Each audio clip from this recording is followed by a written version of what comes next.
Capítulo 49. E um número igualmente grande de mortes. No meio do caminho, Masahiko disse que precisava usar o banheiro e paramos em uma lanchonete à beira da estrada. Sentamos em uma mesa ao lado da janela e pedimos café. Já estava na hora do almoço, então pedi também um sanduíche de rosbife. Masahiko pediu o mesmo e se levantou para ir ao banheiro. Fiquei sozinho na mesa, olhando distraído pela janela. O estacionamento estava lotado, principalmente de carros de família. Havia uma quantidade admirável de minivans. Todas as minivans se parecem como latas de biscoito meio ruins. No final do estacionamento, havia um mirante com uma vista ótima do Monte Fuji, onde as pessoas tiravam fotos com pequenas câmeras digitais ou com um celular. Acho que deve ser um preconceito idiota da minha parte, mas não consigo me acostumar com esse hábito de tirar fotos usando aparelhos de telefone.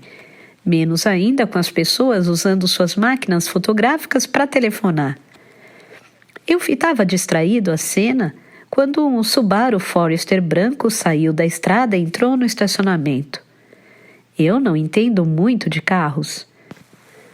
E não posso dizer que o Subaru Forester seja um automóvel de estilo muito particular. Mas pensei na mesma hora que era o mesmo modelo que o homem do Subaru Forester branco dirigia. O carro circulou devagar pelo estacionamento lotado, procurando uma vaga, até encontrar uma livre e estacionar de frente num movimento rápido. De fato, a capa do estepe preso à traseira do automóvel tinha um grande logo dizendo Subaru Forester. Era o mesmo modelo que eu vira na cidade costeira de Miyagi. Eu não conseguia enxergar os números da placa, mas quanto mais olhava para aquele carro, mais convencido ficava de que era exatamente o que eu vira na primavera anterior naquela pequena cidade portuária. Não apenas o mesmo modelo, mas o mesmo automóvel. A minha memória visual é melhor do que a média e bastante duradoura. E todas as características daquele carro, todas as manchas e detalhes, eram incrivelmente parecidas com as do carro que eu vira em Miyagi. Eu perdi o ar. Fixei o olhar no carro para enxergar o motorista quando ele desembarcasse. Mas, bem no instante, um grande ônibus turístico entrou no estacionamento e bloqueou minha visão. As vias estavam cheias e ele não conseguia seguir adiante. Eu me levantei da mesa, saí do restaurante, contornei um ônibus que continuava resignado no mesmo lugar e segui em direção ao Subaru. Mas já não havia ninguém dentro dele. Quem quer que estivesse dirigindo já havia saído do carro e ido para algum lugar. Podia ter entrado no restaurante ou ido tirar fotos no observatório. Olhei atentamente ao redor, mas não vi o homem do Subaru Forester branco. De qualquer maneira, eu não tinha certeza de que era ele quem estava dirigindo. Então chequei a placa. Realmente era da província de Miyagi. E no para-choque traseiro havia um adesivo de um peixe marlin. Não havia dúvida. Era o mesmo carro. Aquele homem veio para cá. Minha espinha congelou. Procurei por ele ao redor. Queria ver seu rosto mais uma vez. Queria entender por que não conseguia terminar seu retrato. Por via das dúvidas, decorei o número da placa. Talvez servisse para alguma coisa, talvez não servisse para nada. Circulei um pouco pelo estacionamento procurando alguém que se parecesse com ele. Também fui até o mirante, mas não vi o homem do Subaru Forester branco em parte alguma. Um homem queimado de sol com cabelo grisalho cortado curto, relativamente alto. Quando o vi pela primeira vez, ele vestia uma jaqueta surrada de couro e um boné de golfe com o logo do Yonex. Nessa ocasião, esbocei seu retrato em um bloco de notas e mostrei a garota sentada à minha frente. Você desenha bem, hein? Exclamou ela admirada. Depois de me certificar de que do lado de fora não havia ninguém parecido com aquele homem, entrei no restaurante e dei uma volta no salão. Mas não o encontrei. O restaurante estava quase lotado. Masahiko já estava de volta à mesa tomando café. Os sanduíches ainda não tinham chegado. Onde você se meteu? Estava olhando pela janela, achei que tinha visto um conhecido e saí para procurar. Encontrou? Não, acho que foi só impressão. Depois disso, não tirei mais os olhos do Subaru Forester no estacionamento. O motorista poderia voltar, mas, mesmo que ele reaparecesse, o que eu poderia fazer? Devia ir até ele para falar? Encontrei o senhor 2 vezes em uma cidade na costa de Miyagi na primavera passada, não foi? Eu poderia dizer, é? Eu não me lembro de você, diria ele provavelmente. Por que você está me seguindo? Eu perguntaria. Do que você está falando? Eu não estou seguindo ninguém, diria ele. Por que diabos eu seguiria alguém que nem conheço? E assim terminaria a nossa conversa. De qualquer maneira, o motorista do Subaru não reapareceu. No meio do estacionamento, o carro branco e corpulento esperava em silêncio o retorno do seu mestre. Eu e Masahiko comemos os sanduíches, terminamos os cafés e nada dele aparecer. Bom, vamos indo? Não temos muito tempo. Nós nos levantamos, pagamos a conta e saímos. Entramos no Volvo e deixamos para trás o estacionamento lotado. Eu gostaria de ficar lá até o homem do Subaru Forester branco voltar, mas naquele momento, minha prioridade era encontrar o pai de Masahiko. Eu tinha o aviso do comendador. Não importa o que aconteça, os senhores não podem recusar o convite. E assim me restou apenas o fato de que o homem do Subaru Forester branco apareceu novamente no meu caminho. Ele sabia que eu estava lá e quis deixar claro para mim que, mais uma vez, ele também estava. Eu compreendi sua intenção. Não era mera coincidência que ele estivesse naquele estacionamento. Também não foi por coincidência, é claro, que o ônibus turístico parou na minha frente e o escondeu. Para chegar até onde Tomohiko estava internado, saímos da estrada Izu Skyline e seguimos por uma longa estrada cheia de curvas através das montanhas. Passamos por um bairro com novas casas de veraneio, por cafés estilosos, pousadas construídas com chalés de madeira, lojas vendendo verduras direto do produtor, um pequeno museu para turistas. Com a mão sobre a alça da porta, na qual me agarrava a cada curva, eu pensava sobre o homem do Subaru. Alguma coisa impedia a compleição de seu rosto. É provável que eu estivesse deixando escapar algum elemento indispensável para terminar aquela obra. Como se tivesse perdido uma peça-chave de um quebra-cabeça. Era a primeira vez que algo assim me acontecia. Geralmente, quando eu me propunha a pintar o retrato de alguém, reunia de antemão todas as peças necessárias. Mas, no caso daquele homem, não tive essa oportunidade. Era provável que ele mesmo estivesse impedindo que eu o fizesse. Por algum motivo, ele não desejava ser gravado em uma pintura. Ou melhor, se recusava a isso. A certa altura, o Volvo saiu da estrada e cruzou um grande portão de ferro totalmente aberto. Era uma entrada muito fácil de perder com uma placa muito discreta. Provavelmente aquela instituição não sentia necessidade de alardear sua existência. Ao lado do portão havia uma guarita com um guarda uniformizado, ao qual Masahiko informou o próprio nome e o nome do paciente que iria visitar. O segurança fez uma ligação e checou o nome do residente. Seguimos adiante e entramos em um bosque denso, onde as árvores altas e de folhagens perene criavam uma sombra gelada. Depois de algum tempo, subindo a ladeira de asfalto impecável, chegamos a um pátio para desembarque, em forma de rotatória, com um canteiro de flores no centro. O canteiro tinha o formato de uma pequena coluna com flores de cores vibrantes no centro e couves ornamentais ao redor. Tudo era impecavelmente mantido. Masahiko parou o carro no estacionamento para visitantes do lado oposto da rotatória. Havia outros 2 veículos estacionados, uma minivan branca da Honda e um Audi sedã azul claro. ambos novíssimos e reluzentes. Estacionado entre eles, o Volvo parecia um velho burro de carga. Mas Massarico não parecia se incomodar nem um pouco com isso. Era muito mais importante poder escutar os cassetes do Bananarama. Do estacionamento dava para, lá embaixo, ver o Oceano Pacífico. A superfície da água tinha um brilho intenso, banhada pelo sol do começo do inverno. Alguns barcos pesqueiros circulavam. Olhando para o alto mar, via-se uma pequena ilha com relevos e, para além dela, a península Manazuru. Os ponteiros do relógio indicavam 1h45. Saímos do carro e caminhamos até a entrada do edifício. Parecia ser uma construção relativamente recente. Passava uma impressão geral de asseio e elegância, mas era um prédio de concreto sem muita personalidade. Considerando-o esteticamente, eu diria que o arquiteto responsável pelo projeto não devia dispor de muita criatividade.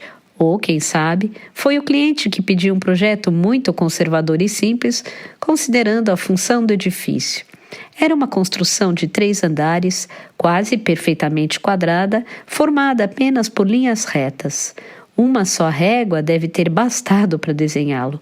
O térreo era cheio de janelas, no esforço de ser o mais iluminado possível.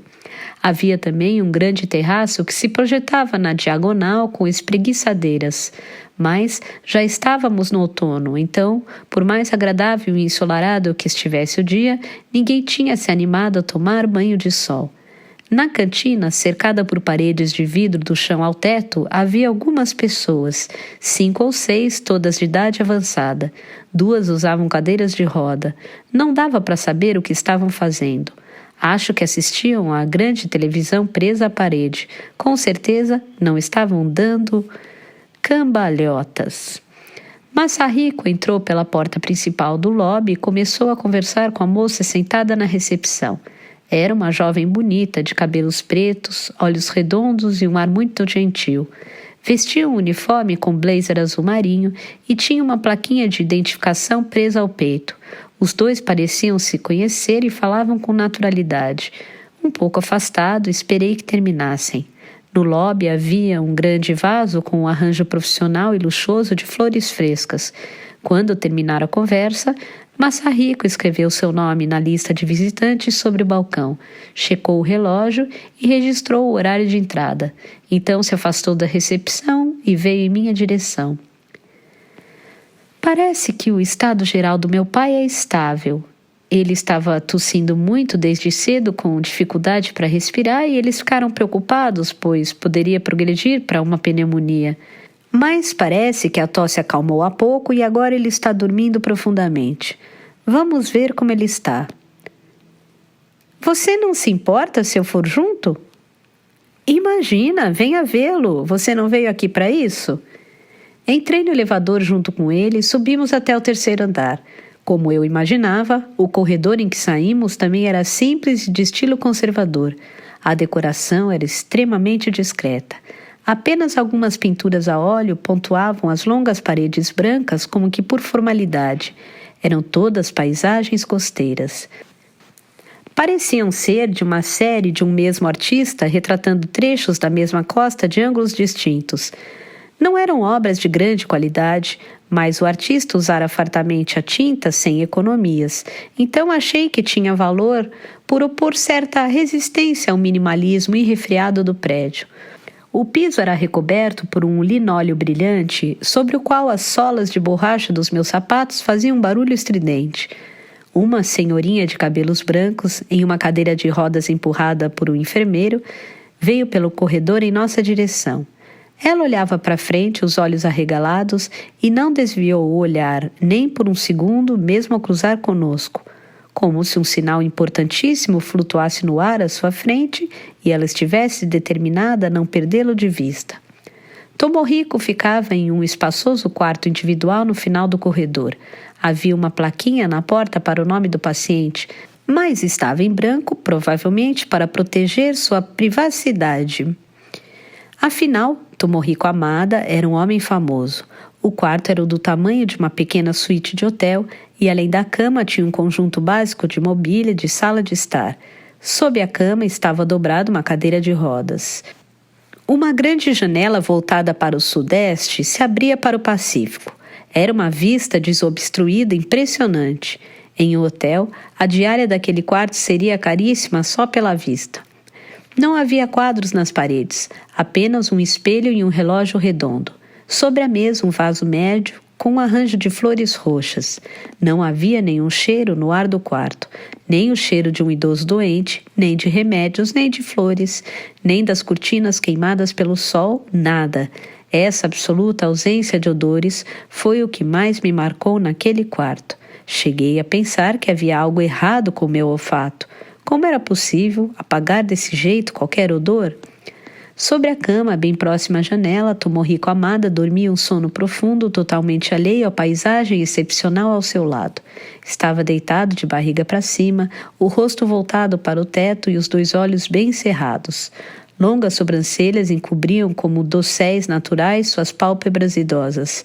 A testa era marcada por rugas profundas. Estava coberto até o pescoço e de longe era difícil dizer se estava respirando ou não. Se estivesse, devia ser uma respiração curta e delicada. Vi imediatamente que aquele velho era a pessoa misteriosa que visitara o ateliê de madrugada algum tempo antes. Naquela ocasião, eu o vira apenas por alguns instantes sob a luz instável da lua, mas pelo formato da cabeça e o comprimento dos cabelos, não havia dúvida de que se tratava de Tomohiko Amada. Não fiquei surpreso ao descobrir isso. Era evidente desde o começo. Ele está dormindo profundamente, disse Masahiko, voltando-se para mim. O jeito é esperar que acorde sozinho, se é que vai acordar. De qualquer jeito, fico feliz que ele esteja melhor. Falei e olhei para o relógio de parede. Eram 1:55. De repente, lembrei de Menchik. Será que ele havia ligado para Shoko Akikawa? Será que acontecera alguma coisa? Mas, naquele momento, eu precisava me concentrar em Tomohiko Amada. Eu e Masahiko nos sentamos frente a frente nas poltronas e, tomando café em lata compradas em uma máquina do corredor, esperamos Tomohiko despertar. Nesse meio tempo, Masahiko falou sobre Yuzu. Estava tudo correndo bem com a gravidez.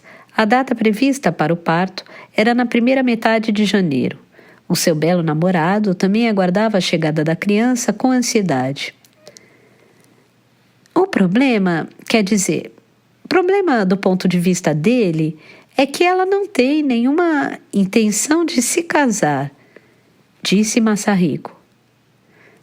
Eles não vão se casar? Eu demorei para assimilar o que ele estava dizendo. Yuzu vai ser mãe solteira, é isso? Ela pretende ter a criança, mas não quer se casar, nem morar junto com ele, nem compartilhar os direitos de paternidade. Pelo que entendi, é isso. Então, ele está muito confuso. O plano dele era oficializar a relação assim que o divórcio de vocês estivesse finalizado. Mas ela não quis. Eu pensei um pouco, mas quanto mais pensava, mais confuso ficava.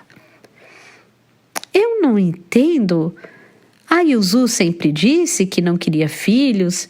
Sempre que eu falava de a gente tentar, ela só dizia que era cedo demais, porque agora ela quer tanto essa criança. Talvez não estivesse nos planos dela, mas depois que ficou grávida, teve muita vontade de ter um filho. Esse tipo de coisa acontece com as mulheres. Mas vai ser difícil para Yuzu criar sozinha um filho, capaz de ela ter que largar o emprego. Por que será que ela não quer casar com o cara?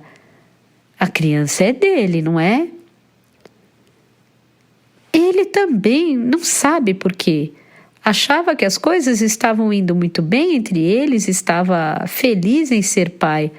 Agora ele está muito confuso. Até me perguntou sobre isso, mas eu também não tenho ideia. Você não perguntou para a Yuzu? Masahiko fez uma cara de desagrado. Para falar a verdade, estou tentando não me envolver muito com essa história. Eu gosto da Yuzu, o sujeito é meu colega de trabalho, e eu e você somos velhos amigos. É uma posição muito ruim. Quanto mais eu me envolvo, mais perdido fico. Eu continuei quieto. Além do mais, eu nunca me preocupei com vocês dois. Sempre achei que estava tudo bem. Você já falou isso antes.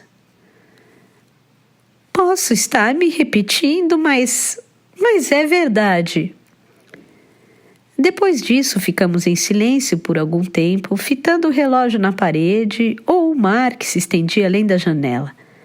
Na cama, a Tomohiko amada ainda dormia profundamente, sem mover um músculo. Estava tão imóvel que cheguei a me perguntar se continuava vivo. Mas, como só eu estava preocupado, supus que aquilo fosse normal. Olhando Tomohiko adormecido, tentei imaginar como ele teria sido quando jovem, nos tempos em que estudou em Viena. Não era fácil, é claro. Diante de mim, estava um velho de cabelos brancos, coberto de rugas, se aproximando devagar, porém definitivamente de seu fim. Todos que vêm ao mundo como seres humanos estão fadados à visita da morte sem exceção. No caso dele, este momento estava próximo. E você não pretende falar com a Yuzu? Me perguntou Masahiko. Eu balancei a cabeça. No momento, não. Eu acho que seria bom vocês conversarem pelo menos uma vez sobre todas as coisas. Sentar e falar francamente, sabe? Nós já nos divorciamos por meio de um advogado. Foi Yuzu quem quis assim. E em breve ela vai ter um filho de outro homem. Se ela quer casar com ele ou não, é inteiramente problema dela. Sobre que coisas a gente devia conversar francamente? Você não quer saber o que está acontecendo com ela? Eu fiz que não com a cabeça. Não quero saber nada além do necessário. Tudo isso foi difícil para mim também, me machucou. Claro, disse Masahiko. Mas, para falar a verdade, às vezes nem eu mesmo sabia dizer se estava magoado ou não. Não conseguia avaliar se eu tinha esse direito. Se bem que, quando uma coisa machuca, as pessoas ficam magoadas, tendo direito ou não. Eu trabalho com esse cara. Ele é um sujeito sério, razoavelmente competente e boa pessoa. E, além de tudo, é bonito. Sim, muito bonito.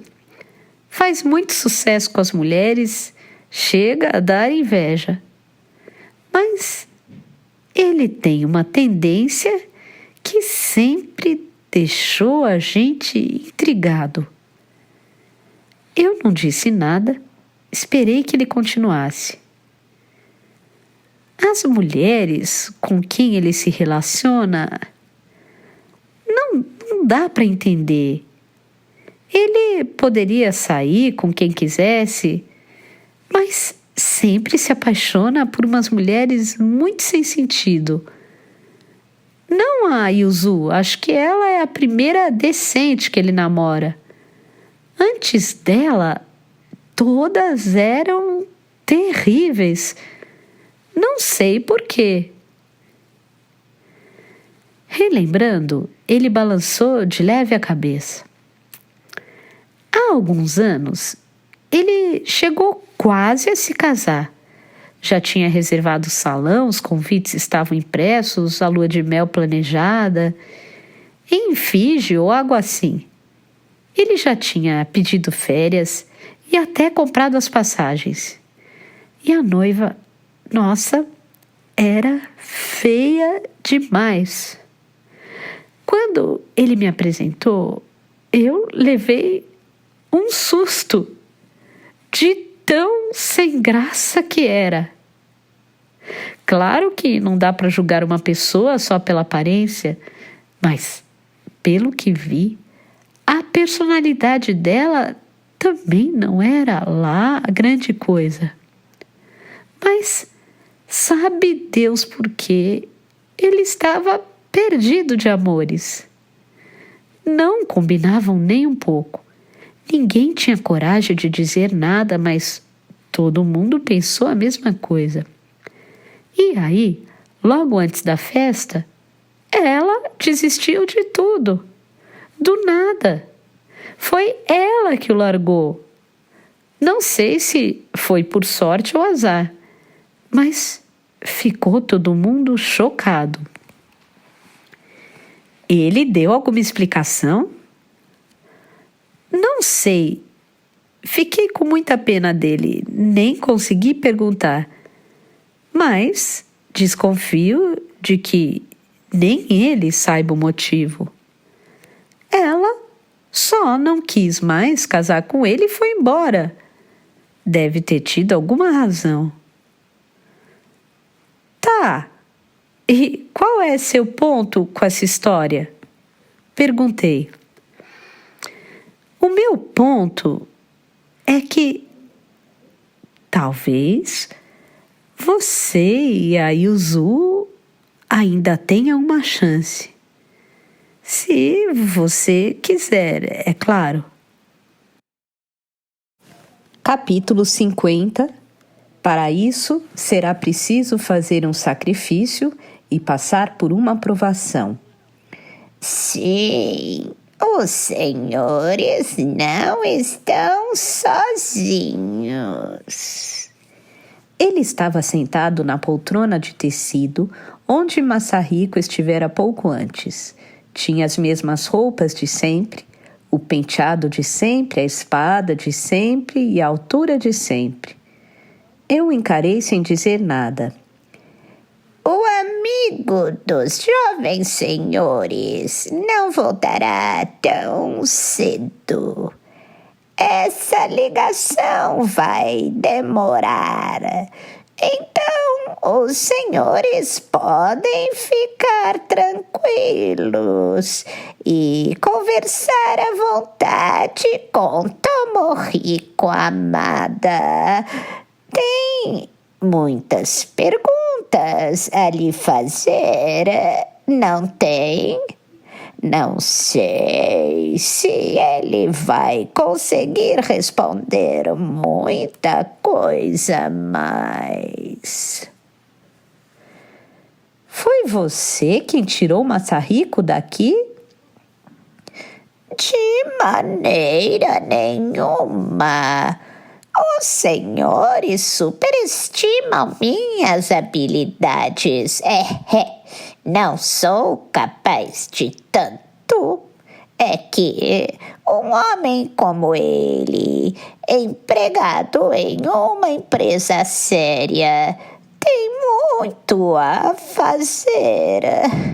Diferente de nós, o fim de semana não significa nada para ele. Coitados.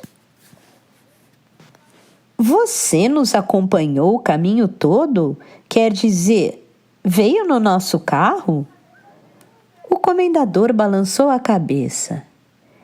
Não, eu não vim no carro com vocês. É muito longe de Odawara até aqui. E andar de carro me deixa enjoado. Mas mesmo assim você está aqui. Veio sem ter sido convidado? De fato, tecnicamente não fui convidado para vir. mas minha presença aqui é desejada. Há uma diferença sutil entre ser convidado e ser desejado. Mas deixemos isso de lado. O ponto é que Tomohiko Amada requisitou minha presença. E estou aqui justamente porque gostaria de ser útil aos jovens senhores. Útil? Exatamente. Tenho uma pequena dívida com os senhores, meus jovens, por terem me libertado daquele lugar subterrâneo e permitido que eu voltasse a circular pelo mundo como ideia. Conforme os senhores bem disseram outro dia, cedo ou tarde, preciso retribuir esse favor. Não é porque sou uma ideia que não compreendo minhas obrigações morais. Obrigações morais? Bem, algo do gênero, disse o comendador, lendo minha mente. Seja como for, os senhores desejam de todo o coração encontrar Marie Akikawa e trazê-la de volta para o lado de cá. Estou correto? Eu assenti com a cabeça. Ele estava correto. Você sabe onde ela está? Sei, sim. Inclusive, estive com ela agora mesmo. Esteve com ela?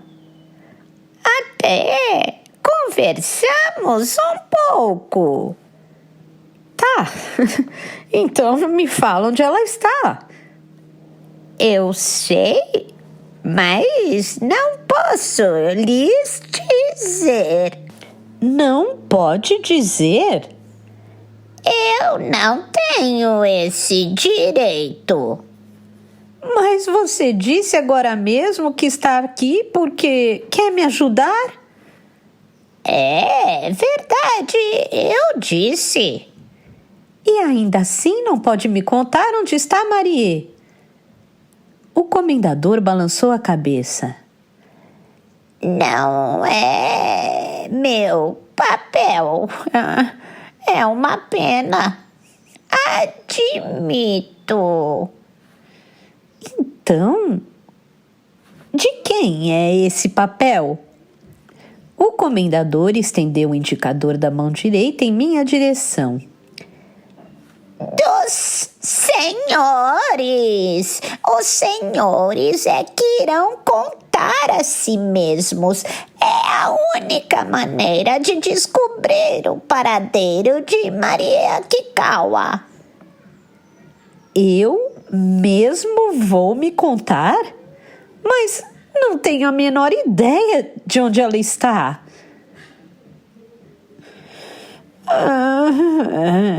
Os senhores sabem, sim.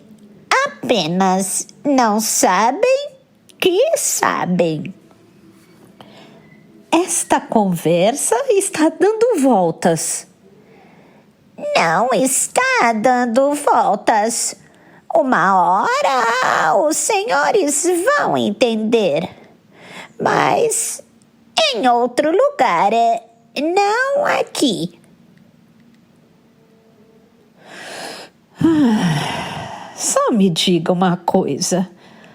Marie foi raptada ou se perdeu sozinha? Isso os senhores só vão descobrir quando a encontrarem e a trouxerem de volta para este mundo. Ela está correndo perigo?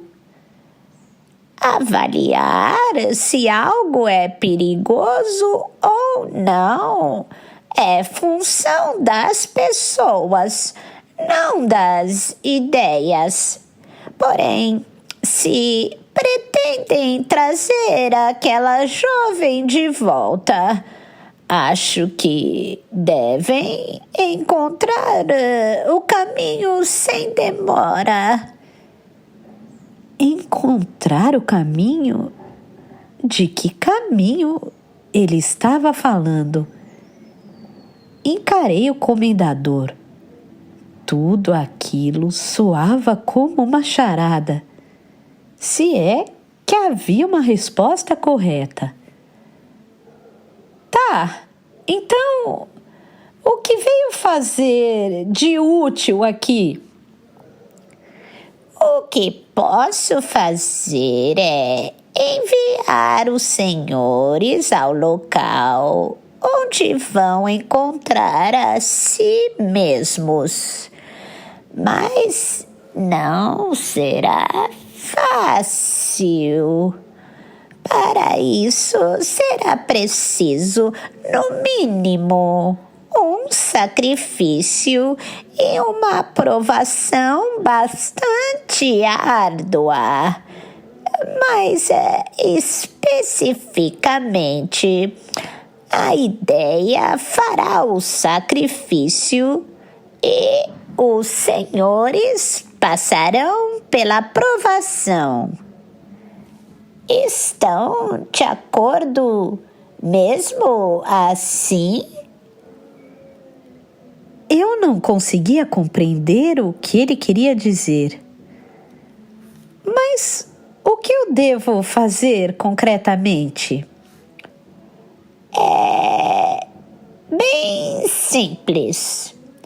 Os jovens senhores devem me matar. Capítulo 51. A hora é agora. É bem simples. Os jovens senhores devem me matar. Te matar? É, como naquele quadro, o assassinato do comendador. Te matar com uma espada? É isso que você quer dizer? Isso. Por sorte, eu tenho uma espada aqui comigo. Ela é de verdade, como eu já falei para os senhores. Se cortar, sai sangue. É uma espada pequena, mas sou uma criatura pequena, então é o suficiente.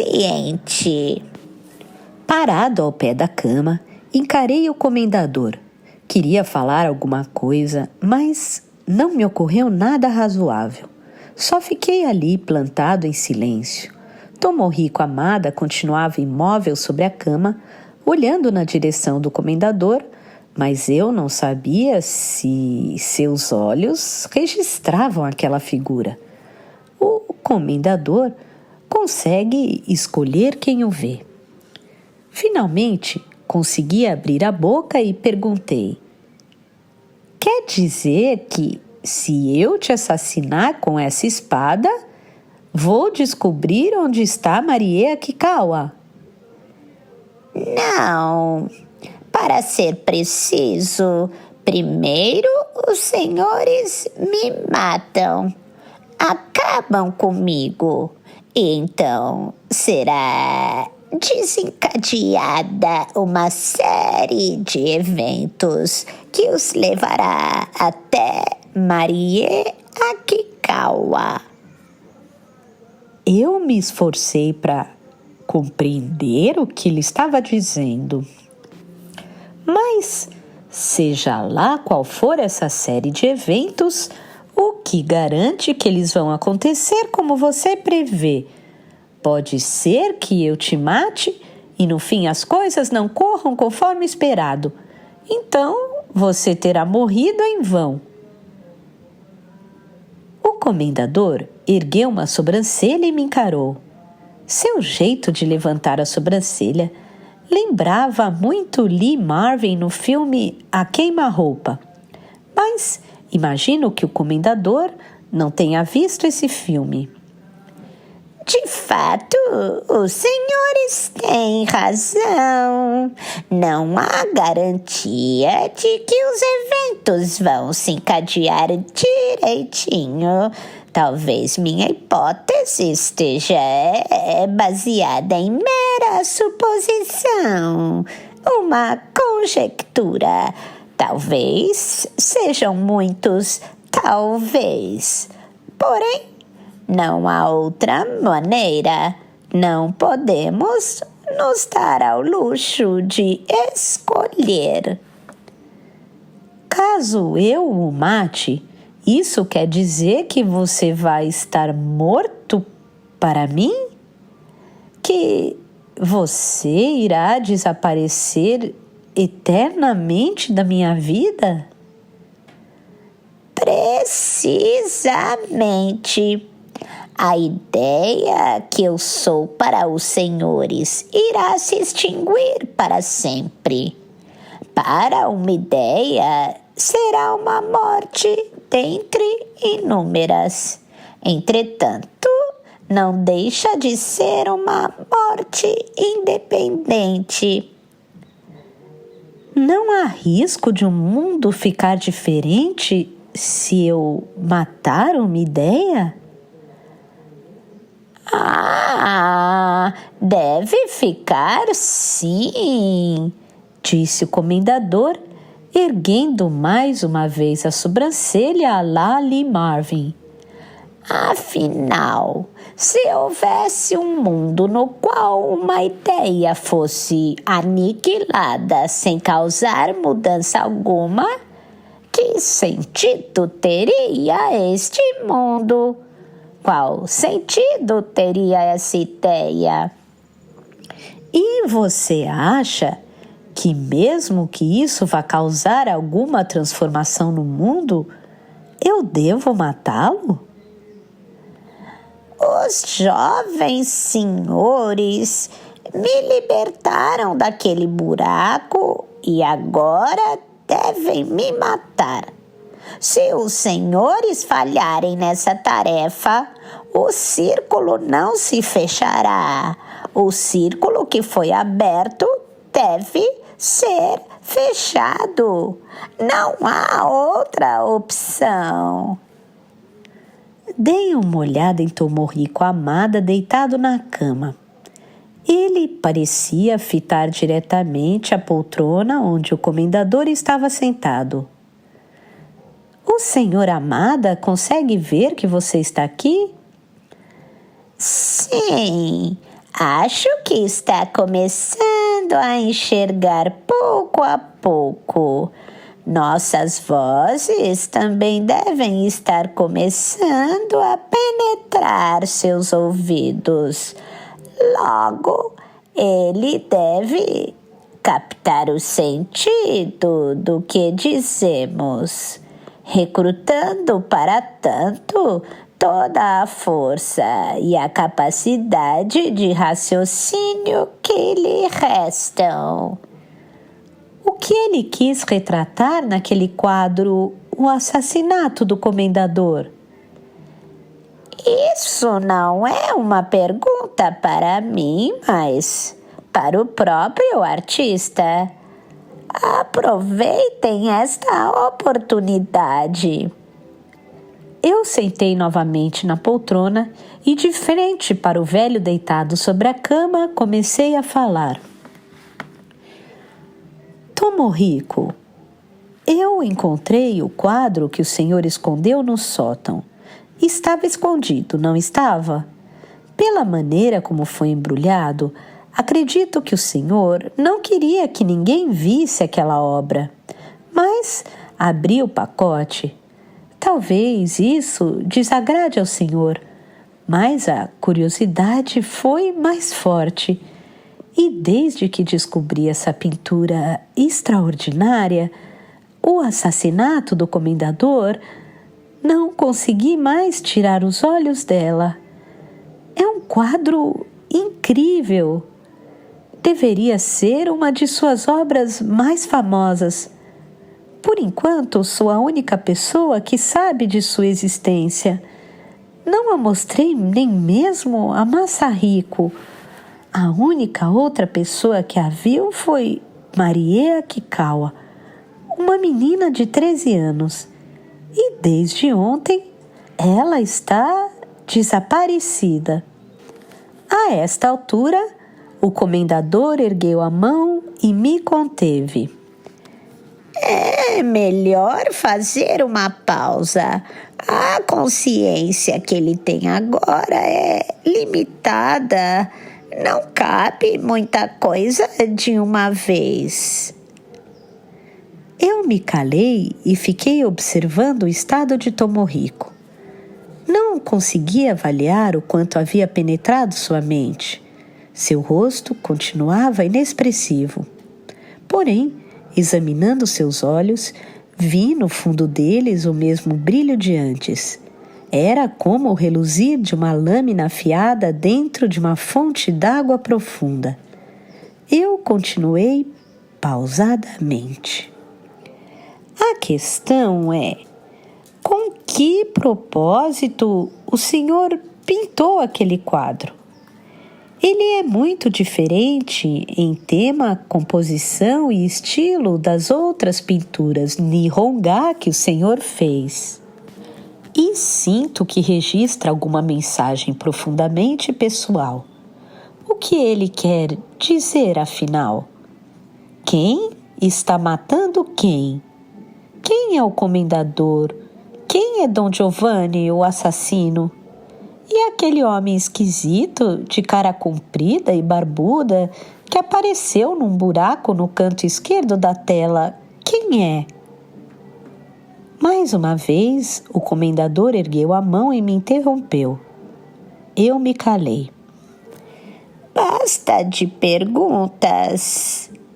Ainda deve demorar algum tempo para essas questões penetrarem sua mente. Ele vai me responder? Ainda tem forças para isso? Provavelmente não vai haver nenhuma resposta. Este homem deve estar fraco demais para isso. Então, por que você me fez perguntar? O que os senhores disseram agora não foram apenas perguntas. Os senhores estavam contando a ele, contando que descobriram o assassinato do comendador no sótão da casa e que sabem de sua existência. Esta é a primeira etapa. Era preciso começar por ela. E qual é a segunda etapa? Me matar, é claro. A segunda etapa é me matar. E há uma terceira etapa? Há de haver, naturalmente. E qual será ela? Ainda não entenderam, jovens senhores? Não, ainda não entendi. Recriando a alegoria daquele quadro, vamos fazer com que o cara comprida apareça aqui. Vamos atraí-lo para cá, para este quarto. E com isso, os senhores vão trazer Marie Akikawa de volta. Eu perdi a fala. já não compreendia que mundo era aquele no qual eu havia me metido. Não será fácil, é claro, mas é necessário. Portanto, me matem de uma vez. Esperei as informações que eu dera a Tomohiko amada penetrarem em sua consciência. Demorou bastante. Enquanto isso, tentei esclarecer algumas dúvidas que ainda tinha. Por que Tomohiko guardou segredo sobre o que aconteceu em Viena por tantos anos, mesmo depois que a guerra acabou? Ninguém mais o obrigava a ficar calado. A namorada dele morreu cruelmente nas mãos dos nazistas. Foi torturada até a morte, bem devagar. Todos os seus companheiros tiveram o mesmo fim. O plano fracassou sem sequer ter sido colocado em prática. Tomohiko foi o único a sobreviver por pouco, graças a considerações políticas. Isso lhe causou um dano emocional muito grande. Além disso, ele também foi detido pela Gestapo. Passou 2 meses nas mãos deles, sofrendo torturas brutais. Do tipo de tortura que não deixa marcas e não chega a matar, mas foram intensas e violentas, capazes de destruir psicologicamente uma pessoa. Talvez isso tenha de fato matado alguma coisa dentro dele. E depois ele foi repatriado à força ao Japão com a condição estrita de não mencionar a ninguém o incidente no qual estivera envolvido. Pouco antes, seu irmão mais novo tirou a própria vida e da jovem, provavelmente por causa da sua experiência traumática na guerra. Logo depois de retornar ao Japão e ser desmobilizado depois da Batalha de Nanquim, certo? Isso. Assim, o violento redemoinho da história tomou de Tomohiko amada sucessivamente pessoas muito preciosas e causou grandes danos emocionais. Tudo isso deve ter gerado raiva e tristeza muito profundas. A sensação de impotência e desespero por saber que, por mais que se tente, é impossível resistir ao fluxo impetuoso da sociedade e ainda por cima havia a culpa por ter sido o único sobrevivente. Por isso que, mesmo quando não havia mais ninguém para garantir seu silêncio, ele nunca mencionou o que havia acontecido em Viena. Isto é, ele nem conseguiria mencionar. Olhei para Tomohiko Hamada, mas seu rosto continuava inexpressivo. Não havia como saber se nossa conversa estava chegando aos seus ouvidos. E então, em algum momento, o senhor Hamada pintou o quadro O Assassinato do Comendador. Deu forma de pintura alegoricamente para aquilo que não podia dizer em palavras. Era a única coisa que ele podia fazer. Uma obra magnífica, muito forte. E assim ele consumou dentro da obra aquilo que não pôde executar na realidade, uma representação camuflada, não daquilo que aconteceu, mas do que deveria ter acontecido. Porém, no fim das contas, ele nunca tornou pública essa obra.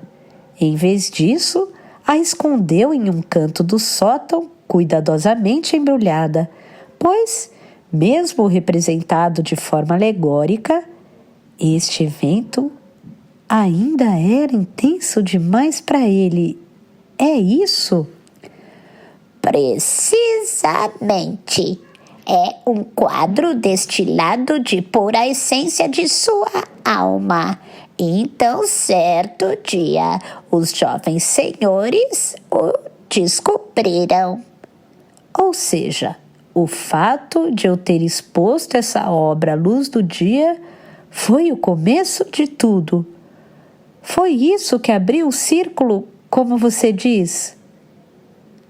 O comendador voltou as palmas das mãos para o teto e as ergueu sem dizer nada.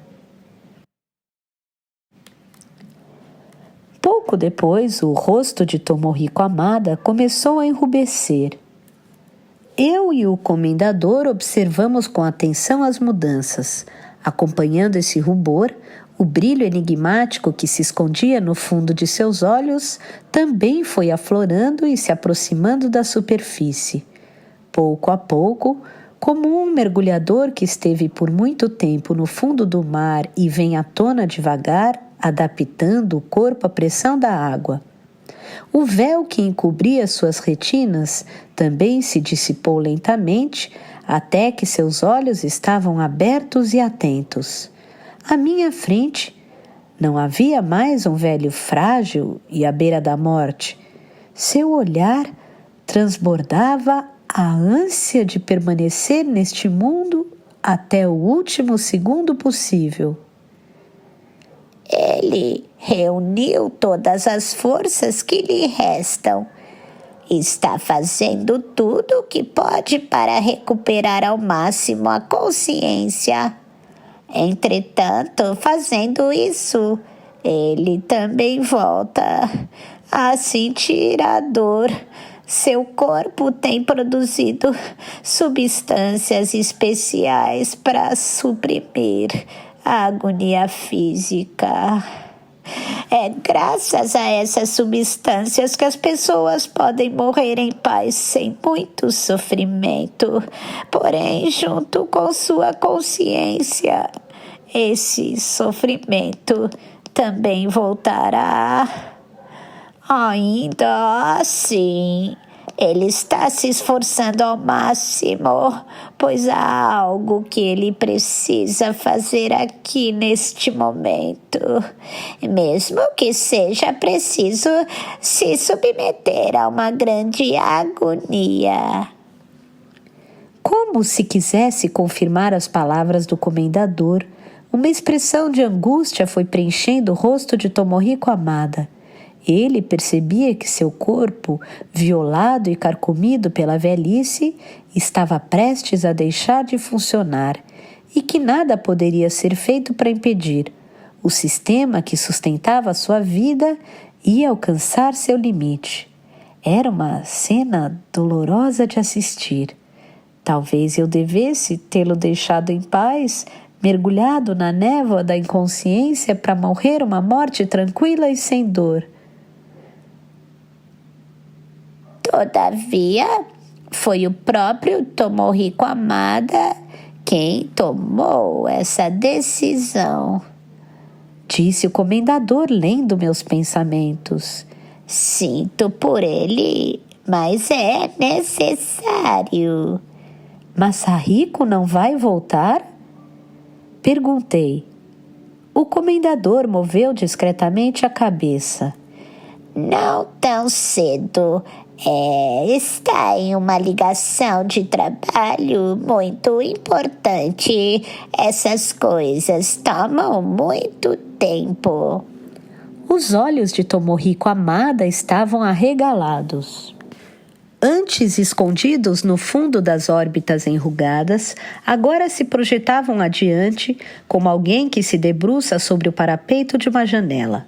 Sua respiração ficou mais profunda e agitada. Eu podia até escutar o som áspero que o ar fazia ao entrar e sair da sua garganta. Seu olhar estava cravado, imóvel no comendador. Não havia dúvida. Ele conseguia vê-lo, e a expressão em sua face era do mais completo espanto.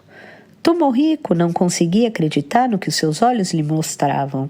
Provavelmente não conseguia compreender como um personagem fictício que ele criara em um quadro havia surgido à sua frente. Não é isso. Tomohiko Amada não me vê da mesma forma que você vê. Ele o vê como uma figura diferente? Jovens senhores, eu sou uma ideia. Minha imagem muda de acordo com cada situação e com quem está olhando. O que Tomohiko está vendo? Isso eu não sei dizer. Sou como um espelho que reflete a alma de quem me olha. Mas você apareceu para mim nessa forma de propósito, a figura do comendador. Falando precisamente, não é que eu tenha escolhido. É difícil distinguir causas quando pensamos nessa questão. O fato de eu ter tomado a forma do comendador colocou uma série de coisas em movimento. Ao mesmo tempo, todavia, o fato de eu ter tomado essa forma foi o resultado inevitável de uma série de coisas. É difícil falar sobre isso, obedecendo à temporalidade do mundo onde habitam os jovens senhores. Mas, para simplificar, eu diria que isso já estava pré-determinado. Quando você diz que as ideias são um espelho que reflete a alma das pessoas, isso significa que Tomohiko está vendo em você aquilo que deseja ver? Ele está vendo aquilo que precisa ver. Talvez essa imagem lhe cause uma dor terrível. No entanto, é preciso que ele a veja. Agora, quando seu fim está próximo.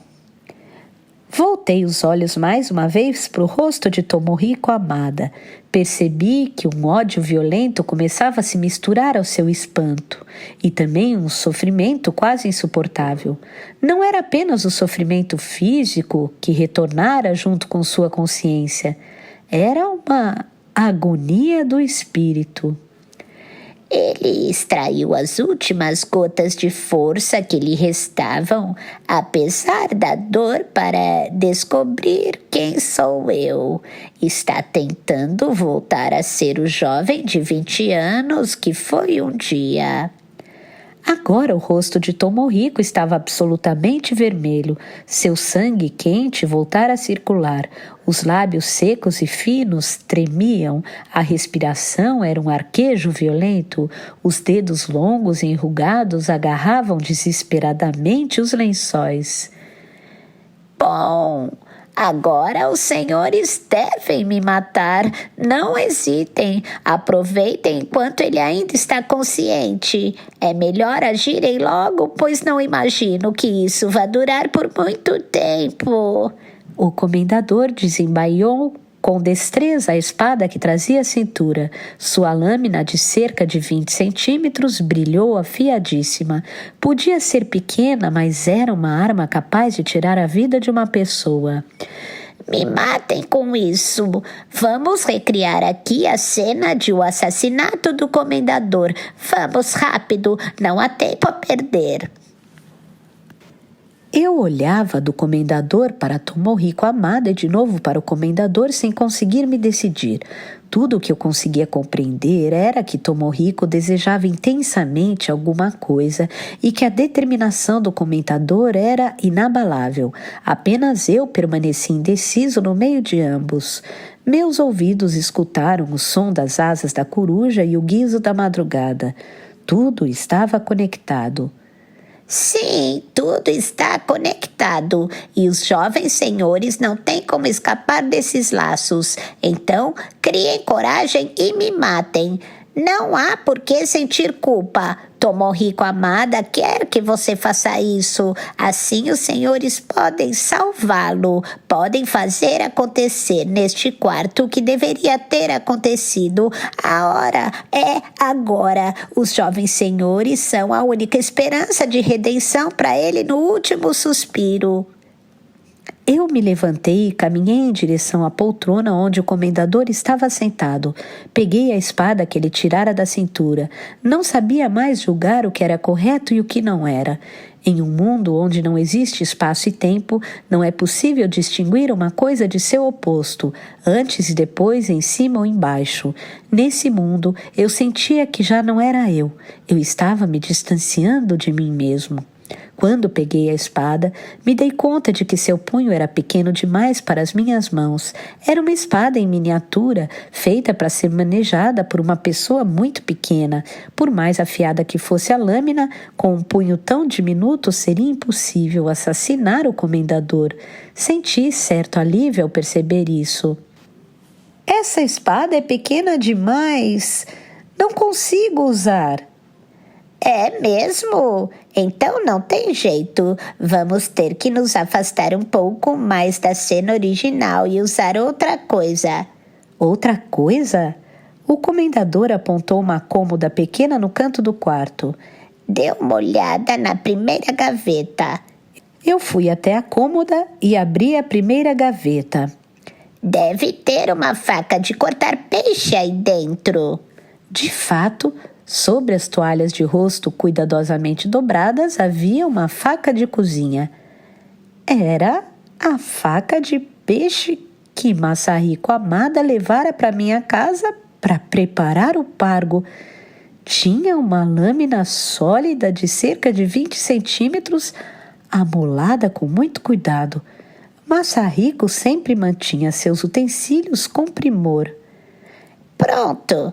Enfiem isso aí no meu peito e me matem. Espada, faca, não importa. O importante é recriar a cena que parece naquele quadro. E é preciso agir logo, não há muito tempo. Peguei a faca e ela pesou em minhas mãos como se fosse pedra. O sol que entrava pela janela reluziu em sua lâmina com brilho branco e gelado. Então, a faca de Masahiko desapareceu da cozinha da minha casa e ficou esperando por mim nesta gaveta, neste quarto. Indiretamente, Masahiko afiou esta lâmina para seu pai. Pelo jeito, eu não conseguia escapar ao meu destino. Eu continuava indeciso, mas dei a volta na poltrona do comendador e parei às suas costas, apertando a faca na mão direita.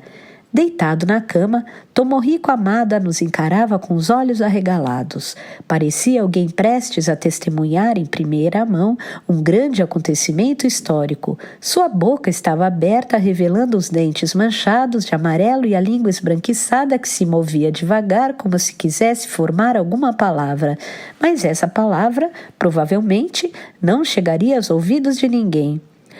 Os jovens senhores não são violentos, sei muito bem disso. Não são feitos para esfaquear ninguém. Porém, há momentos em que, para salvar uma pessoa querida ou alcançar um objetivo maior, deve-se fazer algo que contraria nossa natureza. Este é precisamente um desses momentos. Vamos, me matem. Eu sou tão pequeno e não vou resistir. Sou apenas uma ideia. Basta ficar essa lâmina aqui no meu coração. É muito fácil.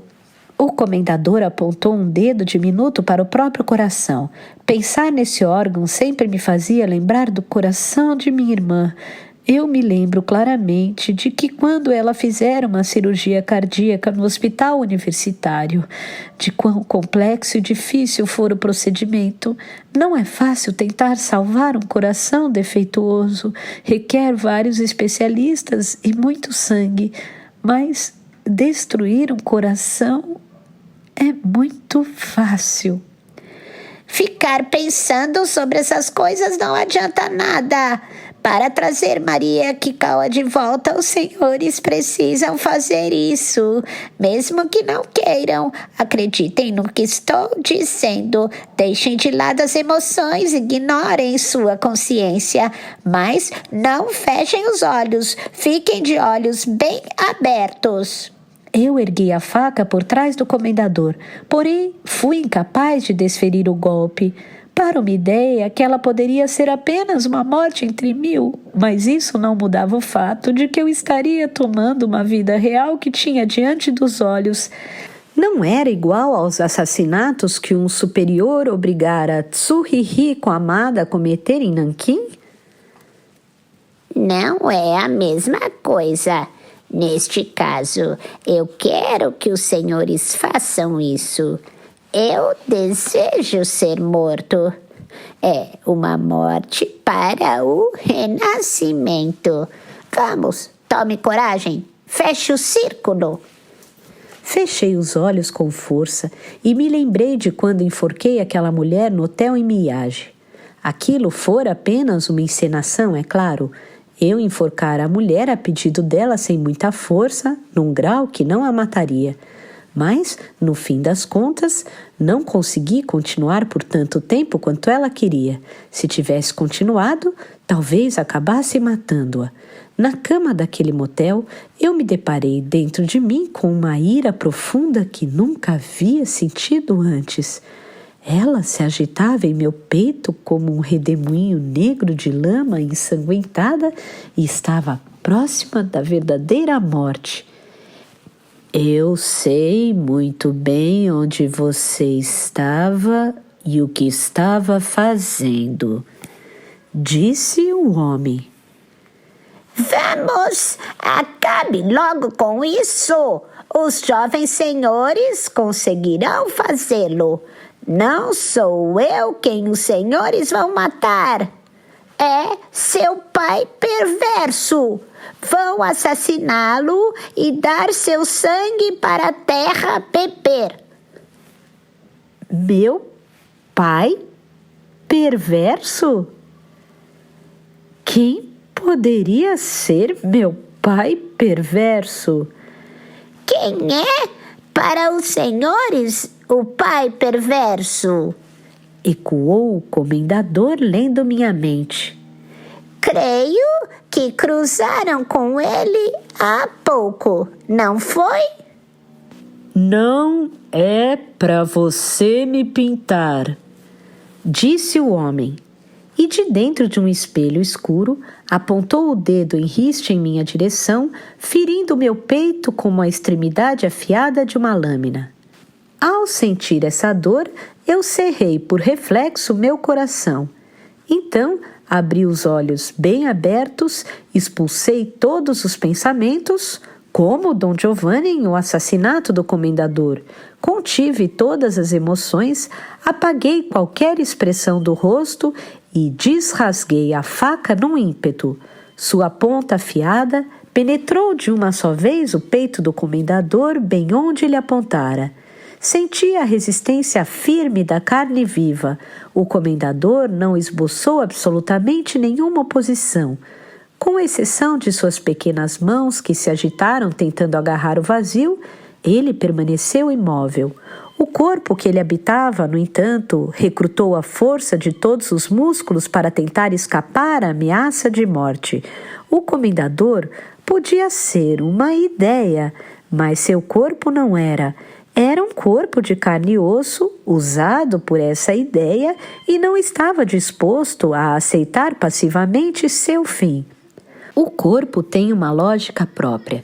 Eu precisava enfrentar seus protestos sem fraquejar até aniquilar o último resquício de vida. O comendador pedira que eu o matasse, mas o que eu estava matando, na verdade, era o corpo de outro alguém.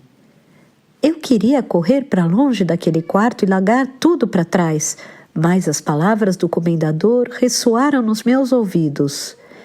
Para trazer Maria Kikawa de volta, os senhores precisam fazer isso, mesmo que não queiram. Então empurrei a faca ainda mais fundo no seu coração. Não podia deixar as coisas pela metade. A faca atravessou seu corpo estreito e saiu às suas costas. Uma mancha carmim se espalhou pelo branco impecável de sua roupa. O sangue vivo também tingiu minhas mãos agarradas ao punho da faca, mas não esguichou de seu peito como no assassinato do comendador. Tentei dizer a mim mesmo: isto é uma ilusão. O que estou matando é uma mera ilusão. Isto não passa de uma ação simbólica. Mas eu sabia que não era simplesmente uma ilusão. Aquela ação podia ser simbólica, mas o que eu havia assassinado certamente não era imaginário.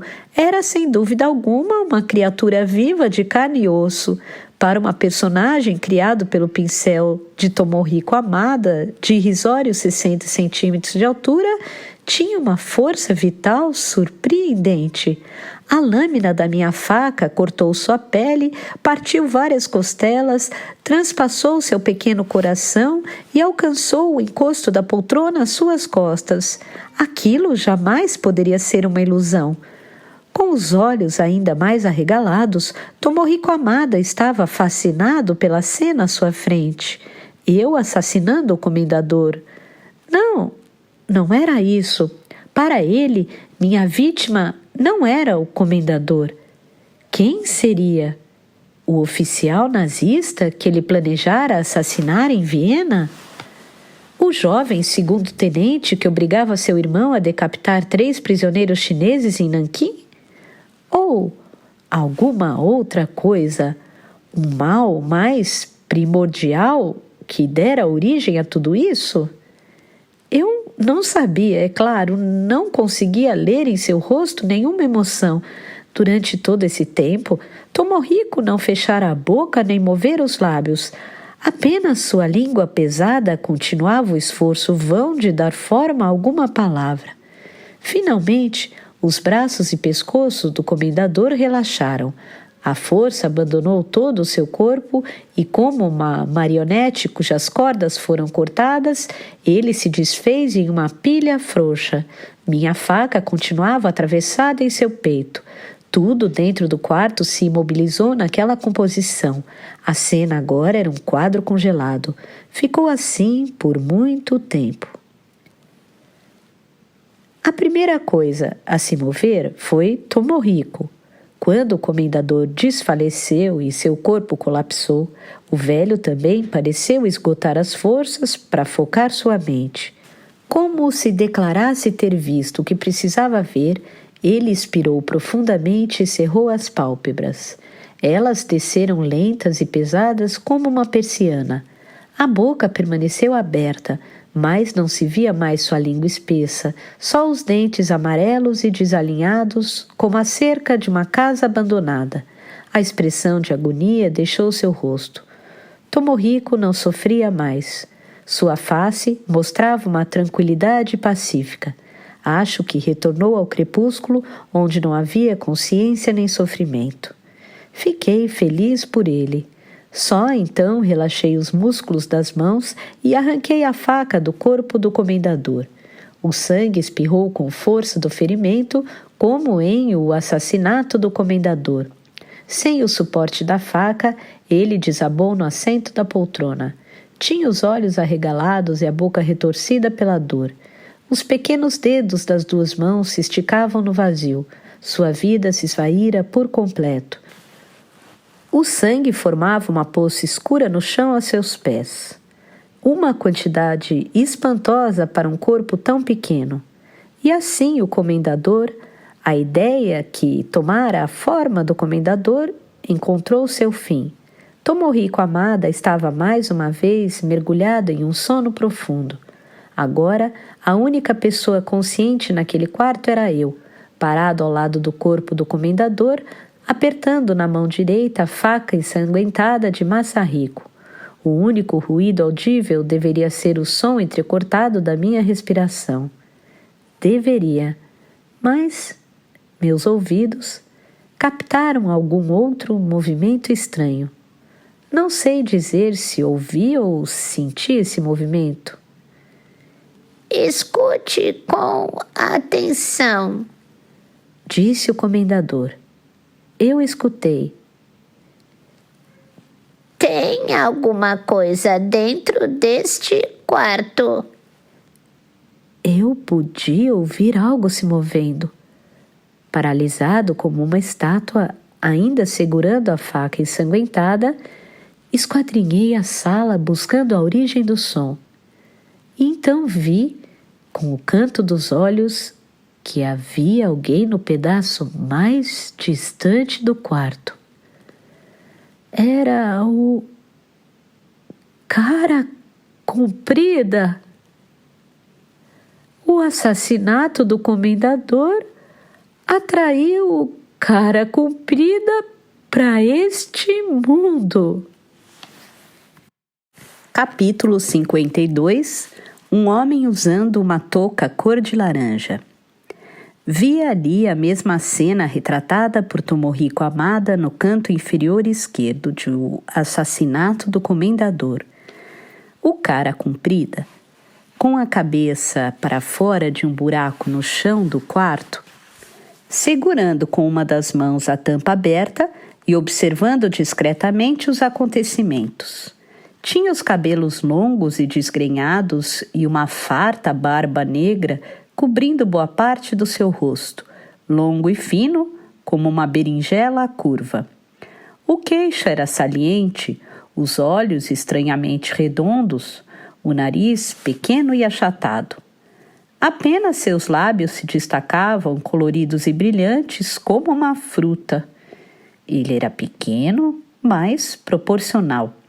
Assim como o comendador, parecia uma cópia em escala reduzida de uma pessoa normal.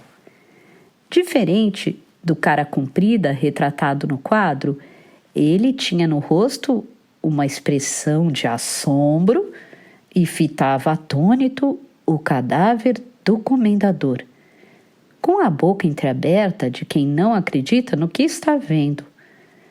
Desde quando será que ele estava ali?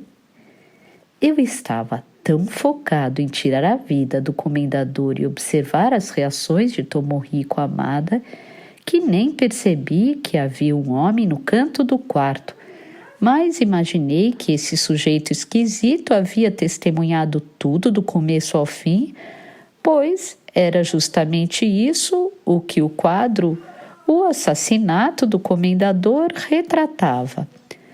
O Cara Comprida permaneceu imóvel no canto da tela, como se mantivesse uma posição designada. Experimentei me mover um pouco. Ele não reagiu. Apenas encarava o comendador congelado na mesma pose em que aparecia no quadro, de olhos bem abertos, erguendo a tampa com uma das mãos. Nem sequer piscava. Relaxei lentamente a tensão do corpo e, abandonando o meu posto na cena, fui me aproximando dele. Ainda com a faca ensanguentada na mão, pisando leve como um gato, o mais discretamente possível. Não queria assustá-lo e mandá-lo de volta ao subterrâneo. O comendador dera a própria vida para reproduzir a cena de o assassinato do comendador e extrair esse cara comprida das profundezas da terra, tudo para salvar Maria Kikawa. Eu não podia deixar que seu sacrifício fosse em vão. No entanto, como poderia arrancar do cara comprida o que precisava saber sobre Marie? Continuava sem saber qual poderia ser a relação entre ele e o desaparecimento da menina. Nem sequer sabia quem ele era ou o quê. As poucas coisas que o comendador dissera a seu respeito mais pareciam uma charada. Porém, o importante era garantir que ele não escapasse. Depois disso, eu pensaria nos próximos passos. O alçapão que o cara comprida segurava tinha cerca de 60 centímetros de lado e era recoberto pelo mesmo linóleo verde claro que o resto do quarto. Imaginei que, fechado, seria exatamente igual ao resto do piso e desapareceria por completo. O cara comprida não reagiu à minha aproximação. Estava travado naquela posição, como um gato que, iluminado pelos faróis de um carro, fica petrificado no meio da rua. Talvez tenha sido essa a missão da qual for incumbido, manter a mesma pose pelo máximo de tempo possível. Qualquer que fosse a razão, para mim, foi uma sorte ele estar imóvel. Se tivesse percebido minha aproximação, talvez se sentisse em perigo e desaparecesse para dentro da terra. E eu desconfiava que se o alçapão se fechasse, seria impossível abri-lo pelo lado de fora. Sem fazer ruído, contornei o cara comprida. Apoiei a faca no chão e agarrei seu colarinho pelas costas com as 2 mãos. Suas roupas eram escuras e opacas, de corte mais justo. Pareciam roupas de trabalho, de material grosseiro, claramente distinto do tecido refinado das vestimentas do comendador. Eram ásperas ao toque e cheias de remendos. No instante em que agarrei sua gola, o cara comprida tentou se desvencilhar e fugir para dentro do buraco, mas continuei segurando seu colarinho com força. Não podia deixá-lo escapar de jeito nenhum. Tentei com todas as minhas forças arrancá-lo de dentro do buraco para a superfície. Ele resistiu desesperadamente, retesando o corpo e agarrando a beirada com as 2 mãos. Era mais forte do que parecia.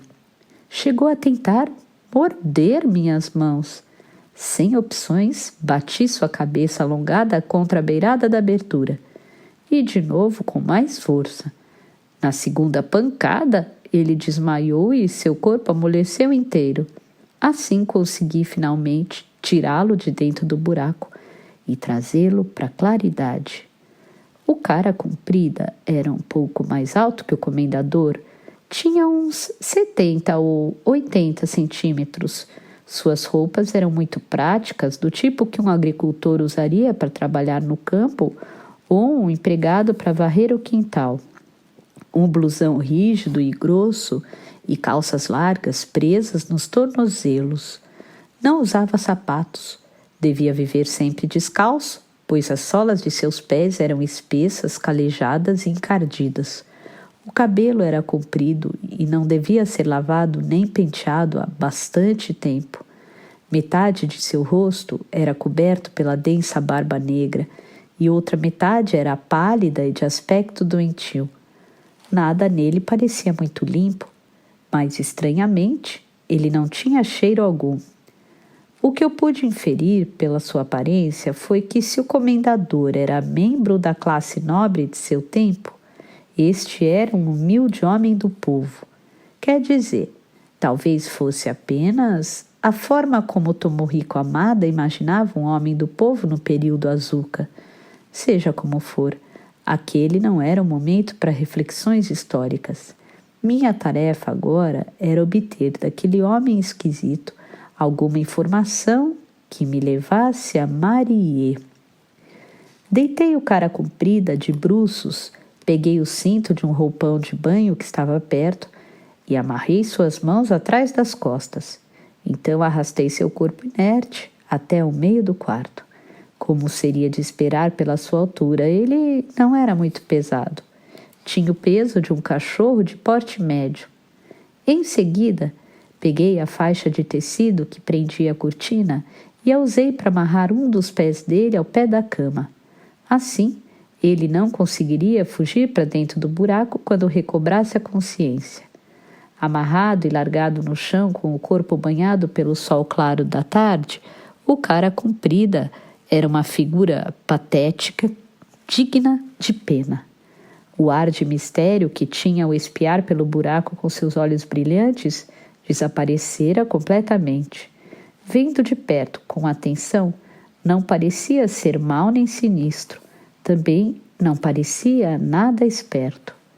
Algo na sua figura passava a impressão de uma honestidade um pouco estúpida e também certa covardia. Do tipo de pessoa que não faz planos nem toma decisões por conta própria, apenas obedece fielmente às ordens de superiores. Tomohiko Hamada continuou deitado, os olhos tranquilamente cerrados. Não moveu um músculo. Pelo seu aspecto, não dava para dizer se estava vivo ou morto.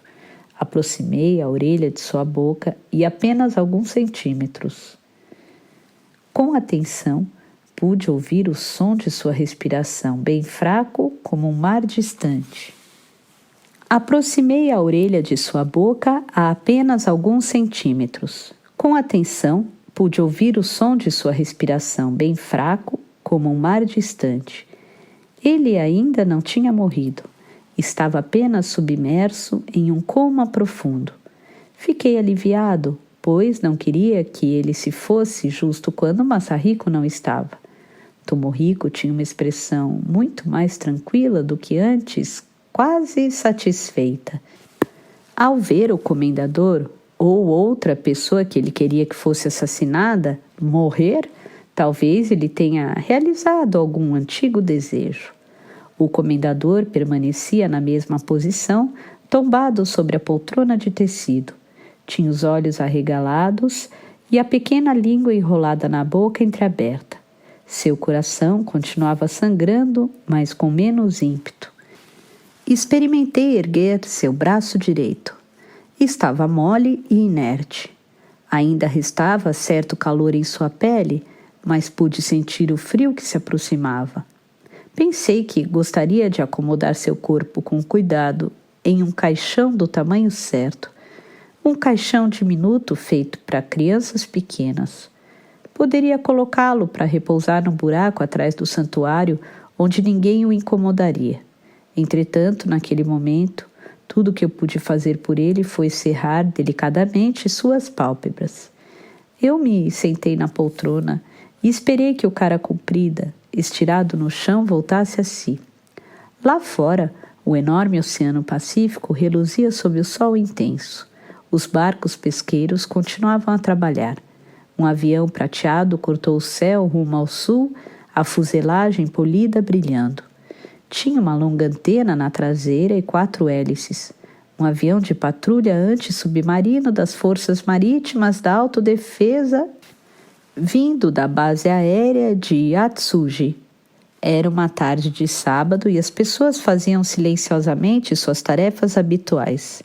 Enquanto eu estava sentado em um quarto ensolarado de um asilo de luxo para idosos e depois de esfaquear o comendador e capturar o cara comprida, tentava descobrir o paradeiro de uma bela menina de 13 anos. O cara comprida demorava a despertar. Olhei várias vezes para o relógio.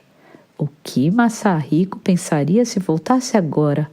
O comendador caído em uma poça de sangue, o cara comprido amarrado inconsciente no chão, ambos com menos de 1 metro de altura, trajando estranhas roupas de outras épocas, e Tomohiko Hamada, mergulhado em um coma profundo, com um leve sorriso satisfeito.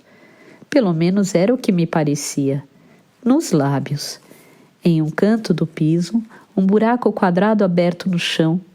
Como eu poderia explicar a Masahiko como havíamos chegado àquela situação? Mas Masahiko não voltou, é claro. conforme o comendador dissera. Ele estava às voltas com uma questão importante de trabalho, a qual exigia uma longa conversa ao telefone. Isso já fora estabelecido, e eu sabia que ninguém iria me interromper. Sentado na poltrona, fiquei observando o cara comprida. O impacto contra a beirada do buraco lhe causara uma concussão temporária. Só isso. Logo recobraria a consciência. Depois restaria apenas um inchaço considerável. Finalmente, ele começou a despertar. Agitou o corpo no chão, falando algumas palavras sem sentido. Depois entreabriu os olhos, ressabiado, como uma criança, olhando algo assustador, como quem não quer ver, mas é obrigado. Eu me levantei imediatamente e ajoelhei ao seu lado. Não temos tempo, falei olhando de cima. Me diga onde está Maria Kikawa. Se você fizer isso, eu te solto e te deixo voltar para lá. Apontei para o buraco no canto. A tampa quadrada continuava erguida. Eu não sabia se ele estava acompanhando o que eu dizia, mas o jeito era falar como se ele estivesse. O cara comprida não falou nada, só balançou a cabeça várias vezes vigorosamente. Isso queria dizer que ele não sabia de nada? Ou que não entendia a minha língua? Se você não me responder, eu te mato. Você viu quando eu matei o comendador, não viu? Para mim, tanto faz matar um ou dois. Dizendo isso, pressionei a faca manchada de sangue contra o seu pescoço sujo. Pensei nos pescadores em seus barcos e no piloto do avião. Todos nós temos trabalhos a fazer. Isto é o que eu preciso fazer. Eu não tinha intenção de matá-lo, de fato, é claro, mas a lâmina era afiada. O cara comprida tremeu de pavor. Espere, disse ele, a voz rouca. Imploro ao Senhor que espere. Ele tinha um jeito de falar um pouco peculiar, mas pelo menos estava me entendendo. Afastei a faca alguns milímetros e insisti. Você sabe onde está Maria Kikawa? Não, eu não sei. Falo a verdade. Eu fitei seus olhos. Eram olhos grandes e francos. Parecia que estava mesmo falando a verdade. Então, o que é que você está fazendo aqui? Minha ordem é assistir a tudo que acontece e registrar os fatos. Por isso, eu estava assistindo. Digo-lhe a verdade. Assistir para quê? Foram as ordens que recebi. Não sei nada além disso. Que tipo de criatura é você? Também é um tipo de ideia? Eu? Uma ideia? Imagine, sou apenas uma metáfora. Metáfora? Isso não passo de uma mísera metáfora. Existo apenas para conectar as coisas a outras coisas. Eu imploro, tenha piedade de mim. Eu estava começando a ficar confuso. Se é assim, quero ver você criar uma metáfora agora de improviso. Eu sou apenas uma pobre metáfora. Não conseguiria inventar nada de qualidade. Vamos, diga qualquer coisa, não me importo com a qualidade.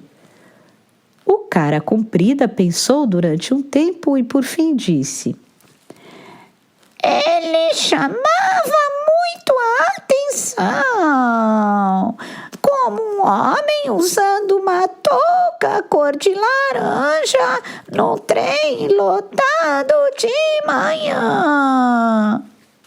Realmente, não era uma figura de linguagem muito boa. Na verdade, nem sequer era uma metáfora. Isso não é uma metáfora, é um símile. Desculpe, vou corrigir, disse o cara comprida, começando a suar. Ele viveu como quem usa uma touca cor de laranja no trem lotado da manhã. Assim não dá para entender o sentido da frase. E para piorar, ainda não é uma metáfora de verdade. Não acredito em você. Só me resta te matar. Os lábios do cara comprida tremiam de medo. Tinha uma barba bem máscula, mas não era muito valente.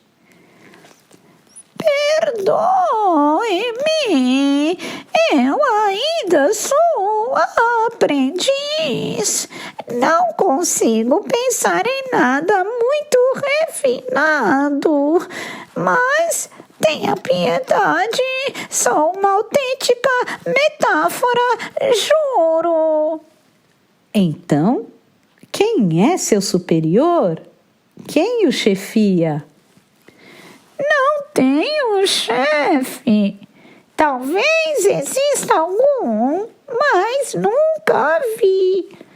Eu simplesmente ajo de acordo com a correlação entre os fenômenos e a linguagem, como uma humilde água-viva à mercê das ondas do mar. Por isso, não me mate, eu imploro. Talvez eu possa te poupar. Falei ainda com a faca contra sua garganta. Mas, em troca, quero que você me leve para o lugar de onde veio. Ah, isso eu não posso fazer. Eu cheguei até aqui pela trilha das metáforas, que é diferente para cada pessoa. Não há um caminho único, então eu não poderia guiar o Senhor. Ou seja, eu teria que seguir sozinho por essa trilha e achar meu próprio caminho? É isso? O cara comprida balançou a cabeça enfaticamente. O Senhor não pode entrar na trilha da metáfora. É perigoso demais. Se uma pessoa de carne e osso entrar lá, qualquer curva errada pode levá-la a lugares absurdos.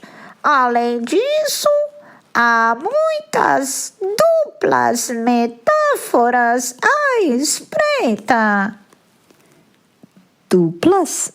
Metáforas? O cara comprida estremeceu. São criaturas más, perigosíssimas, que se escondem nas trevas mais profundas. Não tem problema. Já estou metido nesta situação absurda. Um pouco mais ou menos de absurdos não me preocupa.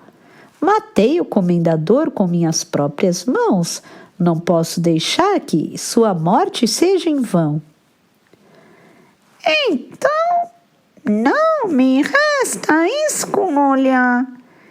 Neste caso, lhe darei apenas um conselho. Qual? É melhor levar uma lâmpada. Há trechos muito escuros. Além disso, certamente irá se deparar com um rio em algum momento. É um rio metafórico, mas sua água é real.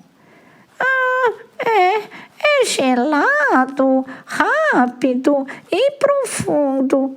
Impossível de atravessar sem um barco. O barco fica no ancoradouro. E depois que eu pegar o barco e atravessar o rio, o que acontece? Do outro lado do rio, o mundo continuará instável, sujeito ao princípio das correlações. O Senhor terá de ver com seus próprios olhos. Eu fui até a cabeceira da cama onde Tomo Rico estava deitado. Havia uma lanterna ali como eu imaginava. Nesse tipo de instituição, há lanternas em todos os quartos para qualquer emergência.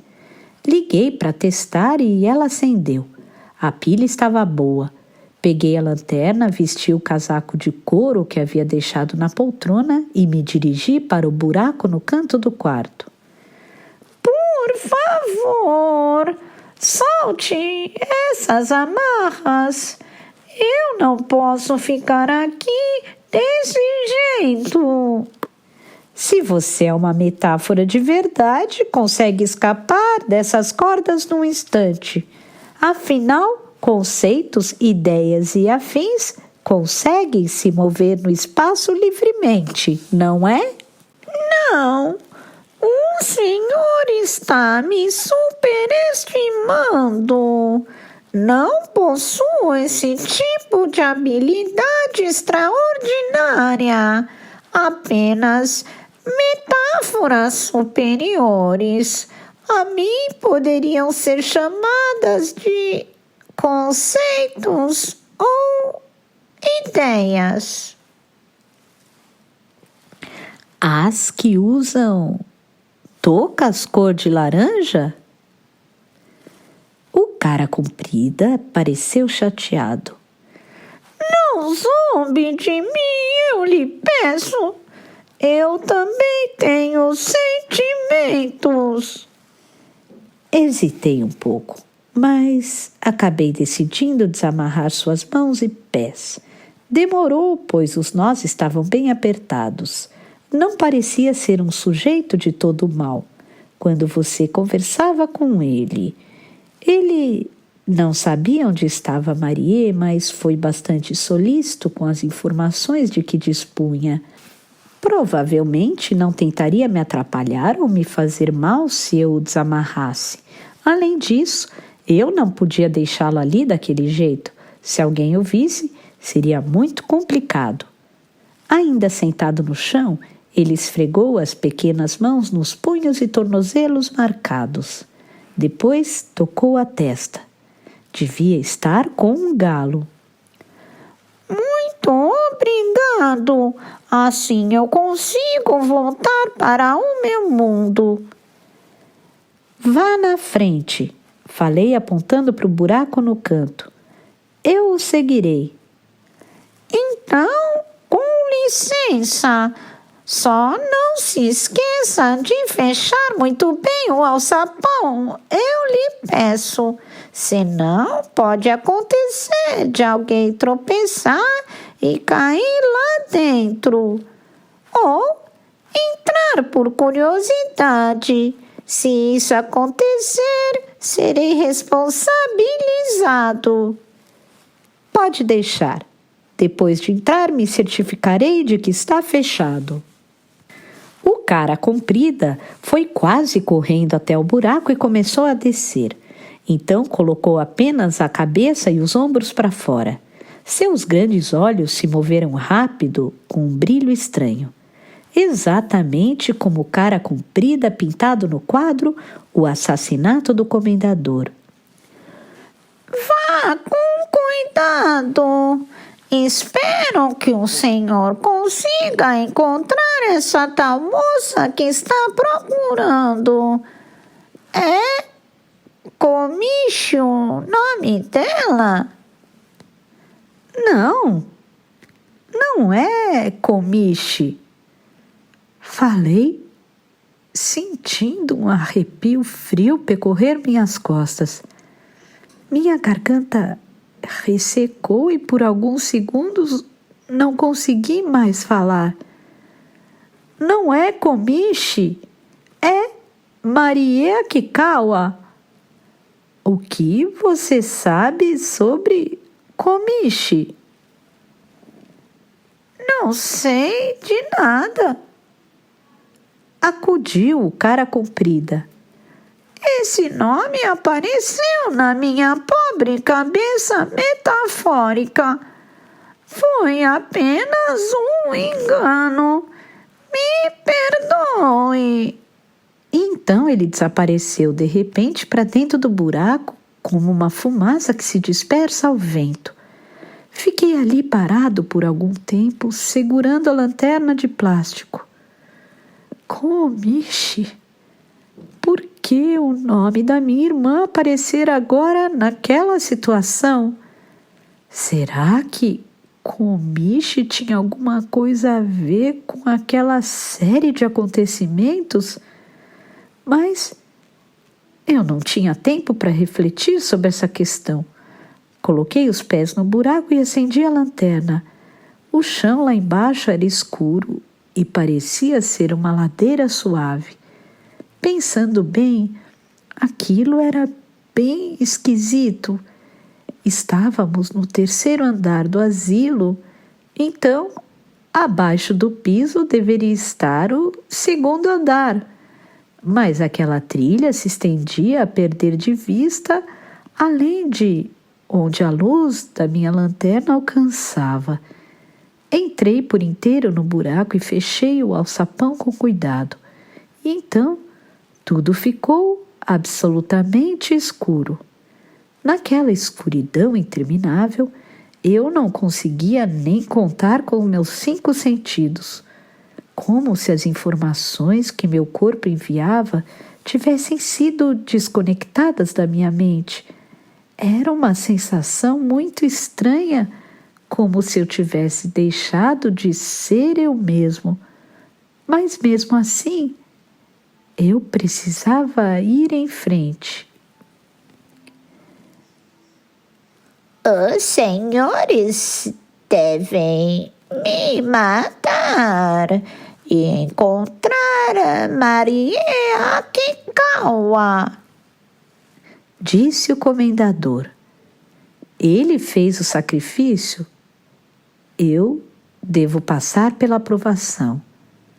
Agora só me resta seguir adiante, tendo como única aliada a luz da minha lanterna. Dei o primeiro passo para dentro da escuridão da trilha das metáforas.